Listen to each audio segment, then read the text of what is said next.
దయచేసి నేను చెప్పేది మాత్రం పత్రికలు వేయండి. ఆయనకి తగిలిందేమి మామూలు దెబ్బ కాదు. షూటింగ్ రానికి 1 నెల పడుతుంది. తమ్ముడు సత్యకేమైంది? నేను అతన్ని చూడాలి. ఒక 5 నిమిషాలు వెయిట్ చేయండి. ఆయన ముఖ్యమైన అతనితో మాట్లాడుతున్నాడు. సత్య, మీకు ఎలా ఈ దెబ్బ తగిలింది? ఆ సినిమాలో 500 అడుగుల పైనుంచి దూకే సీన్ ఒకటి. నేను ఆ డైరెక్టర్ కి ముందే చెప్పా, ఎందుకు సార్ మనం రిస్క్ తీసుకుంటాం, లేకపోతే డూపేస్తేద్దాం అన్నా. ఆయన ఎందుకులేండి డూపు అన్నాడు. సరే నేనే చేస్తానని చేశాను, ఏలు దెబ్బ తగిలింది. ఆ సినిమాలో ఫైటే లేదని డైరెక్టర్ చెప్పారు. ఫస్ట్ కథ చెప్పినప్పుడు ఫైట్ లేదులే. నేనే కథ ఎలా ఉంటే మనకెందుకులేనని మన ఫ్యాన్స్ అందరూ బాధపడతారు కదా, అందుకే 4 ఫైట్లు పెట్టమని చెప్పా. సరే గాని దూకితే కాళ్ళలో దెబ్బ తగలాలి, చేతికి ఎలా తగిలింది? నీ ఇష్టం వచ్చిన ప్రశ్నలు అడుగుతున్నావు ఏంటి? మీ వైఫ్ కలర్ గా ఉంటుందా? అలాగే నీ కలరు. బాగా హైటా? అది కూడా సేమ్ హైటే. వెయిట్? అది కూడా సేమే. ప్రతిదీ సేమే. నువ్వు వేరు తను వేరు కాదు. అందువలన ఫస్ట్ ఎయిడ్ చేస్తానని లోపలికి వచ్చారు. First night చేసుకుంటారేమో. రే నిన్నెవరా లోపల మంది? నాకు అరుంధతికి ఎన్నో విషయాలుంటాయి. అవన్నీ తర్వాత చేసుకోండి. మిమ్మల్ని కలవడానికి చాలాసేపటి నుంచి ఒక రాజకీయ నాయకుడు వెయిటింగ్. వాడు ఏ నాయకుడు? గవర్నమెంట్ స్కూల్లో పిల్లల్ని జాయిన్ చేసి నేను చదివిస్తున్నానని చెప్పి తిరుగుతున్నాడు వాడా? గవర్నమెంట్ స్కూల్లో నుండి మధ్యనే చదువు ఆపేశారే ఆయనే. సరే నువ్వు ఇక్కడి నుంచి వెళ్ళమా, మన ఇమేజ్ పోతుంది. అన్నా సచ్చా సచ్చా, ఎవరో గిట్టిన వాళ్ళు నిన్ను చంపాలని ప్రయత్నించారని తెలిసింది. బందర్ మహానాడు క్యాన్సిల్ చేసుకుని అర్జెంటుగా నిన్ను చూడడానికి వచ్చాను సచ్చా. నీ కంట్లో ఒక్క నలుసు పడినా నా గుండెకు 100 సూదులు గుచ్చినట్టుంటుంది. ఇంతకు ముందు నేను చూడలేదు మిమ్మల్ని. ఎందుకు నా మీద ప్రేమ కురిపిస్తున్నారు? మన ఇద్దరి మధ్య స్నేహం లేకపోవచ్చు, కానీ నువ్వు నటించిన చిత్రంలో కుటుంబ రాజకీయాలు ఉండకూడదని మా పార్టీ ఆశయాన్ని ఆదరించావు. అది మర్చిపోయేంత విషయమా? ఏంటన్నా ఆ సినిమా ఇంకా రిలీజ్ అవ్వలేదే? ఎవరు కమిషనరా? ఏంటి సార్ చేస్తున్నారు? మా పార్టీ పిల్లర్ పడిపోయింది. 24 గంటల లోపల సంబంధించిన వాళ్ళని ఖైదు చేయాలి. ఆంధ్ర కాశ్మీర్ వద్దే. సార్ సార్ అర్థమైంది సార్, మీ పార్టీకి డొనేషన్ కావాలి అంతేగా. అరే నీ బేటాలోంచి కొంచెం డబ్బు తీసిచ్చారా?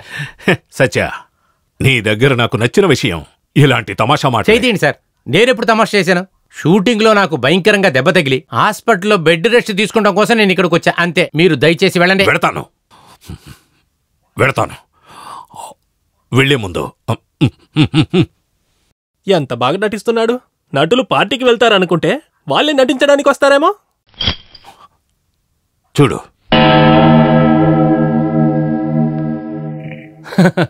ఏంటండి వీళ్ళంతా కిరసన డబ్బాలతో ఉంచున్నారు? చుట్టుపక్కల ఎక్కడైనా రేషన్ కొట్టుందా? వాళ్ళంతా మా పార్టీ కార్యకర్తలు. నువ్వు గనక పార్టీలో చేరకపోతే నిప్పంటించుకుని చేస్తారు. సార్ ఏంటి సార్ ఇదంతా? ఇలా చూడండి, నాకు రాజకీయానికి ఏసం ఏంటే పోస్టరా? ఇటు చూడన్నా, అవినీతి రహిత పాలన కోసం మన పార్టీకి ప్రచారం చేయడానికి కోసం వస్తున్నారు హీరో సత్య. నీ గురించి ఏం రాశారు చూడన్నా. హీరో 5 స్టార్ సత్య మీకు ముద్దు పెడుతున్నారు, మీ ముందుకొస్తున్నారు. రేపు బీచ్ దగ్గరికి ప్రజలు చాలా మంది వస్తారు. అక్కడ నువ్విచ్చే స్పీచ్ ఆంధ్ర తలరాతనే మార్చేలా ఉండాలి. ప్రజాభిమాన పార్టీ అన్ని నియోజకవర్గాల్లోనూ గెలవాలి. చరిత్రలో మరిచిపోలేని గొప్ప మార్పు తేవాలి. జై తెలుగుమాత, ప్రజాస్వామ్యం వర్ధిల్లాలి. ఇలా నలుగురుంటే చాలు. తెలుగు భాషకి మన దేశానికి మంచిది. సత్యానా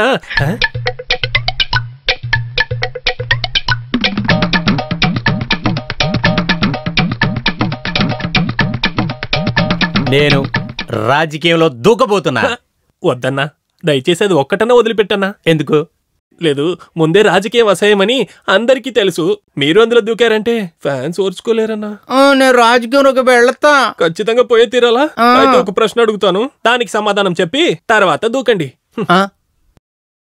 అన్నా, ఇది ప్రపంచ మ్యాప్. ఇదే ప్రపంచ మ్యాప్. ఇందులో ఇండియా ఎక్కడుందని చూపించండి, తర్వాత రాజకీయంలోకి దూకండి.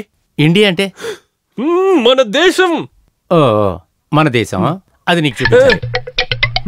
కమాన్ చూపించండి. ఎక్కడ చూపించండి, కమాన్. ఎందుకన్నా కొట్టారు? రేయ్, నా దేశానికే నేను ద్రోహం చేయాలంటున్నావా? అన్నా, మీరు రాజకీయంలోకి దుగ్గొచ్చు, నడవచ్చు, పరిగెత్తొచ్చు, ఈత కూడా కొట్టొచ్చు.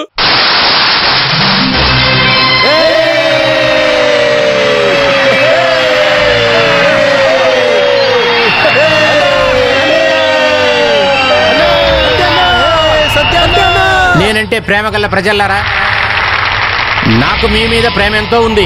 ఇవాళ నేను మీకు చెప్పబోయే లెక్చర్ని వినటానికి వచ్చిన ప్రజల్లారా, అందరూ తల్లిదండ్రులు అన్నదమ్ములతో పెరిగిన వాళ్లే. నేను మాత్రం ఒంటరిగానే పెరిగాను. ఇదంతా మీకు నేనెందుకు చెప్తున్నానంటే, ఎవరో ఒకళ్ళు జనాల్లో ఉండి నా మీద గుడ్డు విసిరారు, టమాటాలు కూడా విసిరారు. వాళ్ళకి నేను చెప్పేది ఏంటంటే, అలాగే ఉల్లిపాయలు కూడా విసిరారంటే అలాగే ఆమ్లెట్ వేసి అందరికీ పెడతాను. ఎందుకంటే మేము ఇటువంటి చూసి చూసి చిరాకు పుట్టున్నాం. ఒక చేంజ్కి ఆమ్లెట్ వేసిద్దామని అనుకుంటున్నాను. ఎప్పుడైతే ఒకడు స్టేజి ఎక్కి మైకు ముందు నుంచున్న తర్వాత వాడి మీద గుడ్డు టమాటాలు విసురుతున్నారో అప్పుడే వాడు రాజకీయంలో రావడానికి అర్హుడని ISI ముద్ర గుద్ది ప్రజలు ఒప్పుకున్నట్లే. సినిమా నటుడు రాజకీయాలకు రావచ్చా? మేకప్ వేసుకున్నవాడు స్టేజ్ ఎక్కొచ్చా? ఇటువంటి చాలా సమాధానాలు నేను చెప్పబోతున్నా. సినిమాకి రాజకీయానికి వ్యత్యాసం లేదు. అక్కడ షూటింగు, ఇక్కడ మీటింగు. అక్కడ మైకు ముందు డబ్బింగ్ చెప్తున్నాం, ఇక్కడ మైకు ముందు అబద్ధాలు ఆడుతున్నాం. అక్కడ స్టూడియోలో డూప్లికేట్ ఫైట్ జరుగుతుంది, ఇక్కడ అసెంబ్లీలో నిజంగానే ఫైట్ జరుగుతుంది. అక్కడ డబ్బు తీసుకొని 2.5 గంట సేపు ప్రజల్ని ఏమరుస్తున్నాం. ఇక్కడ 5 సంవత్సరాలు ఓట్లు వేయించుకొని ప్రజల్ని మోసం చేస్తున్నారు. అందువలన మేకప్ వేసుకునేవాడు నటుడు, స్టేజీ ఎక్కేవాడు మహానటుడు. మాట్లాడు. అలాగే అలాగే అందరూ చెప్తున్నారు ఇండియాలో కష్టాలు తీరాలంటే నదుల్ని మొత్తంగా సంగమం చేయాలని. నేను అడుగుతున్నాను, ఈ నదులంతా ఎక్కడ పుడుతున్నాయి? కొండ మీద నుంచే పుడుతున్నాయి. సో ఇండియాలో కొండలు ఎక్కువగా ఉన్నందువలన ఆ కొండల్లోంచి నదులు పారుతున్నాయి. అలాగైతే మనం ఏం చేయాలి? ఆ కొండలనంతా ఒకటిగా కలపాలి. కలిపేసి ఆ కొండలనంతా ఒకటిగా చేస్తే అప్పుడు ఇండియాలో ఒకే నదే కదా ఉంటుంది. నిజమేగా? ఈ కొండలనంతా ఒకటిగా కలపడం కోసం నేను నా ప్యాకెట్లోంచి నిధిగా నేను ₹1 ఇస్తున్నా. Take this. నేను ఈ పార్టీకి ఓటు వేస్తున్నందువలన మీరందరూ ఈ పార్టీకి ఓటు వేయాల్సిన అవసరం లేదు. మీరు మీకు ఇష్టం వచ్చిన పార్టీకి ఓటు వేయండి. మీరు ఓటు వేయకపోయినా పర్వాలేదు. కానీ ఎలక్షన్ రోజున మీరు బయలుదేరి ఊరికెళ్ళిపోండి. ఏమైంది ఇప్పుడు? నేను నా పని చూసుకుంటాను, మీరు మీ పని చూసుకోండి. అదిగో కూర్చున్నారా, ఆయన పని ఆయన చూసుకోండి. నాకు హిమాలయాలు వెళ్ళటానికి సమయం అయినందువల్ల నేను ఇంతటితో ప్రసంగం ఆపుకుంటున్నాను. ప్రజలు బాగుండాలి, జనాలు బాగుండాలి, మనమందరం బాగుండాలి. నా శరీరం మట్టికి, నా ప్రాణం ఆంధ్రుడికి ఆంధ్రుడికి ఆంధ్రుడికి. அடே அப்பா இங்க வாடா. சார் முதல்ல வண்டி ஸ்டார்ட் பண்ணி வை. நம்ம முதல்ல இங்கேருந்து வெளியே போகணும்டா. சரிங்கண்ணா, வண்டி ஸ்டார்ட் பண்ணி வைக்கிறேன். நீங்க சீக்கிரமா வாங்க.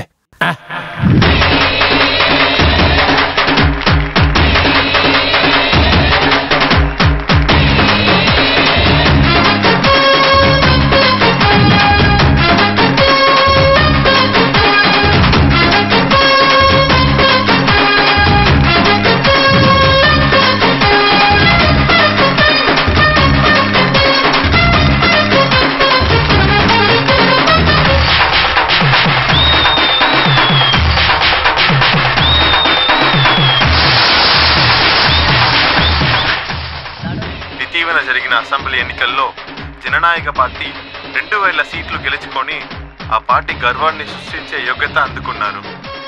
ఆ పార్టీ కార్యదర్శి అభిరామ్ గారు ఈ ఎలక్షన్లో ఏ పోటీ లేకుండా సీఎం సీట్ని గెలిచారు.